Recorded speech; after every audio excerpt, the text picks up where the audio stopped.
voilà une maladie que beaucoup de frères et beaucoup de sœurs vivent, parce que c'est une maladie. Parce que l'intention n'est pas à prononcer, l'intention n'est pas à formuler. Ibn Qayyim, quand il fasse miséricorde, il a dit comment produire ce qui est déjà produit. Comment produire ce qui est déjà produit. Tu veux produire une intention, alors qu'elle est déjà produite.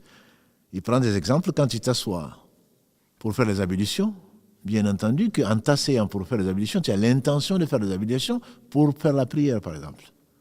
Quand on fait les iqama, on appelle à la prière, et que tu te lèves, que tu te mets en rang, bien entendu que c'est pour faire la prière.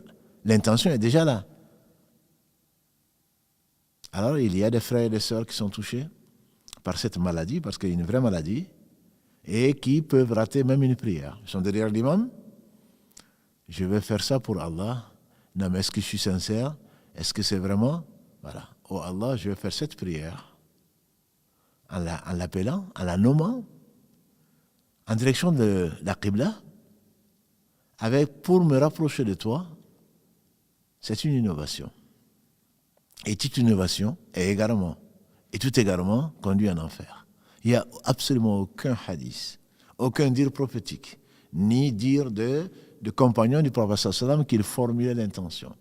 L'intention, quand on peut en parler, quand on doit la formuler, c'est au hajj ou à la umrah. Labbaik Allahumma bil umrah. Labbaik Allahumma bil hajj.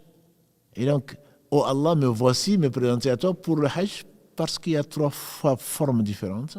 Pour la umrah, parce que ça c'est une sunna. En dehors de cela, il n'y a pas, ni dans la prière, ni dans le jeûne, c'est dans le cœur.